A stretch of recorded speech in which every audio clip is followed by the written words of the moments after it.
Good evening, Anna. Good evening, Bridgette. Yeah. How are you saying your surname? How do you say it, please? My name is Anna Zgambo. Oh, Zgambo. Okay. As I have been made aware, you are a published poet and you're a Zambian lady, and I've heard that you're actually quite a popular writer because I've asked other people who are on the platform as well about yourself. What it is that you write about? Can you talk to us about your themes, please? Thank you for the good question, Bridgette. I think that usually the people who can analyze themes are literary scholars. It's difficult for writers to analyze their own themes, but I can try. I think that professionalism is one of the themes in my prose poetry. I think that patriotism and nationhood are themes in my poetry. Also, women's empowerment is one of the themes I'm interested in. Yes. Oh, that's excellent. And talking about women empowerment, I am quite interested in how creative writing could be used to empower African women especially.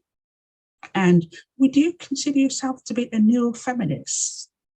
Would you consider yourself to be a feminist? Absolutely. I am a feminist.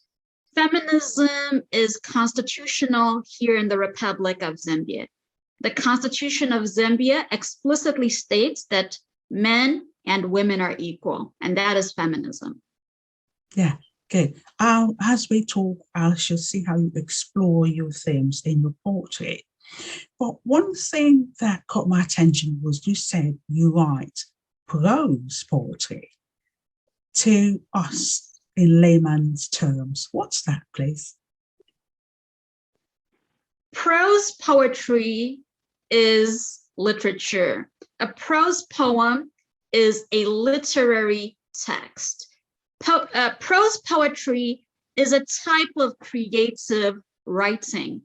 As the name suggests, there is an element of verse in prose poetry, but there's also this aspect of complete sentences. Prose poetry sounds like the way ordinary people have conversations. That's how I would describe it in layman's terms. Prose poetry should sound like a regular discussion. As if you're speaking. Yeah, and that is sort of poetry that I understand, by the way. And I've gone and read a few of your poems and I quite like them. You said you use creative writing in the video of yourself I watched. You use it to convey a message. Can you explain to us what that message is and you convey, especially to Zambians, or shall I say to Zambian women? Thank you. I care about delivering messages in creative writing. I use literature to transmit messages. I care about literacy. I would like, for example, my book, Read Prose Poetry, if someone goes through this book, the message that I'm trying to send is that reading is important, writing is vital. We have to read and write to achieve human development. Let's take literacy seriously. Many of the social problems that we have here in Zambia and in Africa are caused by illiteracy. Illiteracy is the greatest challenge that we're facing in Zambia. The last statistics that I saw indicated that 40% of women in Zambia are illiterate. That's a very scary figure. Yeah. So I'm writing to inspire the people of Zambia to read. Let's become literacy. And poetry is a great way. It's a fun, intellectual, stimulating way to read and write. Poetry inspires literacy. Yeah, it does. And I think that poetry has been utilised in African societies so well over the years that our styles have evolved. And speaking about, literacy, and just to add to what you said, I have encountered a problem with that in Sierra Leone as well, where a huge percentage of our women have been marginalised so much so they haven't tapped into our education system. And it's hard to get them to appreciate poetry. But I think what you do is you make it fun. And I think that's what people like us do, we make it fun. I was just going to ask you a bit more about yourself before we get you to read some of your lovely poems. Tell us a bit about your background, about yourself, and how you found creative writing. Thank you. That's a great question, Bridgette. I study Master of Arts in Literature at the University of Zambia. And in my literary education, I've learned that some people think that it's not important to know anything about the author. Some people believe that we should actually keep authors out of literary discussions, but I don't feel that way. I think that the author's biography is essential. I was born in Lusaka, Zambia, at Kalingalinga Clinic in November 1989. My mother is Juliet Lwanje. My father is Teddy Wanyanya Zgambo. My father died when I was just 2 years old. So my early childhood was a struggle. I struggled with poverty. My family really was affected by the loss of our father. My mother, as a single parent, suffered from a type of like depression, poverty, but she managed to come out of that let's say by the time I was like 6 or 7 years old. She concentrated on her profession. She's a professional secretary, and she managed to get a promotion. She was promoted to work as a secretary at the Embassy of Zambia in Moscow, Russia. And that's where I completed secondary school. I have a high school diploma from the International School of Tomorrow in Moscow, where my mother was working as a secretary. I finished high school early, around the age of 15. Yeah, 15. I was 15, because when I went to university, I turned 16 shortly after I started university. I was an English major at Northwest Missouri State University in the United States of America. Oh. The English department at Northwest Missouri State University taught me the importance of composition and reading literature. I learned to read the poetry of Walt Whitman when I was in America, but I didn't finish my education there. I wanted to transfer to an African university, so I applied to study at the University of Pretoria, and that's where I completed my degree. I graduated from the University of Pretoria in 2011 with a degree, Bachelor of Arts, Languages, and English Studies. After I got my English degree, I worked as a publication specialist in Lusaka, Zambia, for a company called Chemonics International. It was a great job because it allowed me to write. I was working as a publication specialist on the Step Up Zambia project, which was involved in literacy, getting people to read and write here in Zambia. After working with Chemonics, I transitioned into self-employment. My goal was to focus on being a full-time writer. I managed to achieve my goal. This book was written at the time when I was a full-time writer. I would wake up, sit at my desk, write until sunset. That was my life for a couple of years until I became a full-time student. Right now, I am at the University of Zambia, pursuing a degree for Master of Arts in Literature. Yesterday, I sat for the final exam. It was tough. Postgraduate literary education is challenging, but I am a student. I am a learner. I want to become good at my profession. Mm-hmm. Yeah, I mean, just listening to you is so inspiring, because when you said that you sat from morning till sunset writing, and it's that effort that you put in, isn't it? And that's probably why you are where you are today. And what poems have you got for us, please, Anna? Thank you, Bridgette. So this is Read Prose Poetry. It's my latest book published by Zeph.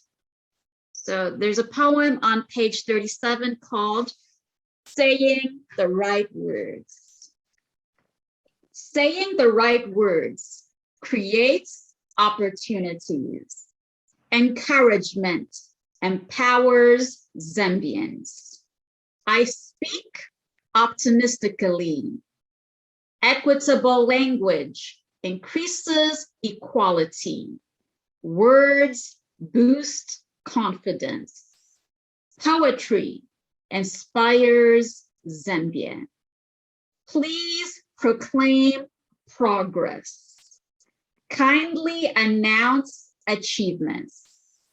Try pronouncing desires. Learn to vocalize objectives. It is vital to verbalize intentions. Start expressing emotions in complete sentences. Let us describe Zambia with language. Fantastic. I mean, it just shows the power of the spoken word, isn't it? And I like the message there being, positive and using language the right way to build and not to destroy. I quite like that. And you were going to give us another one, weren't you, before we try and round up? You were going to read a second poem for us as well, weren't you? Thank you. Yeah. So this is I Realize by Anna Zgambo. It's on page 114 of the book. This is one of the most popular poems in Read Prose Poetry. I shared it on my Facebook page. Right now, I think it has something like 9,000 likes on Facebook. People have responded so well to this poem. Let's hear it. I realize that sharing joy is an advanced level of empathy. I train myself to respect other people's happiness.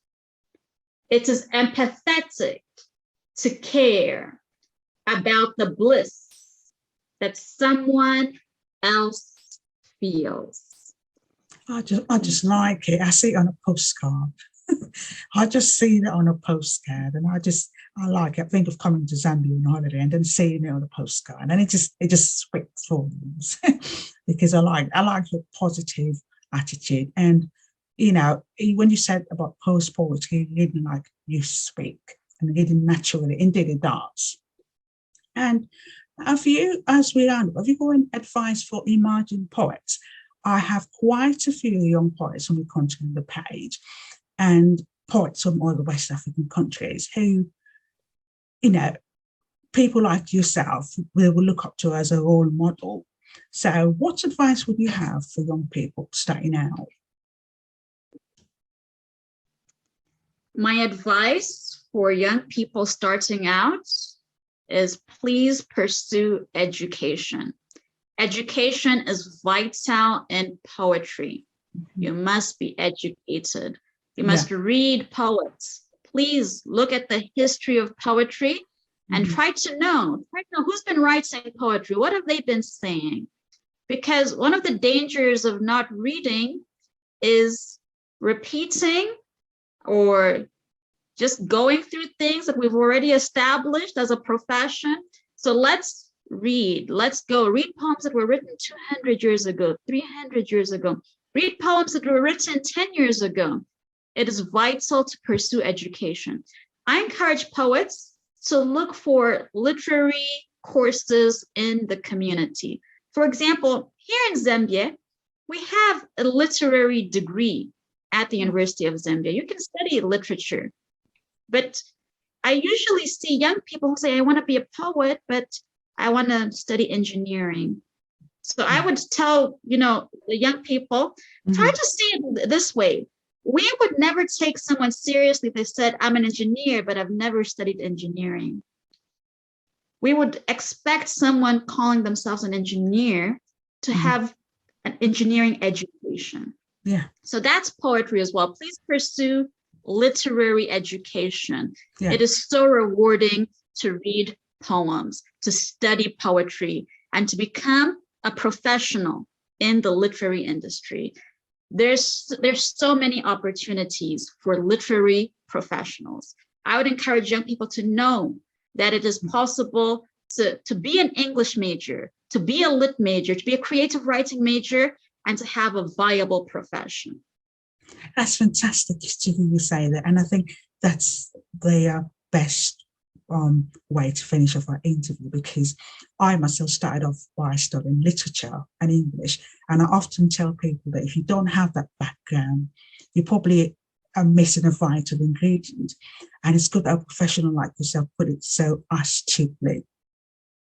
I want to say thank you for your time tonight. When you read in the poems, I'm going to put the transcriptions so people can enjoy every word of it. And thank you so much for your time, and I shall speak to you on Facebook.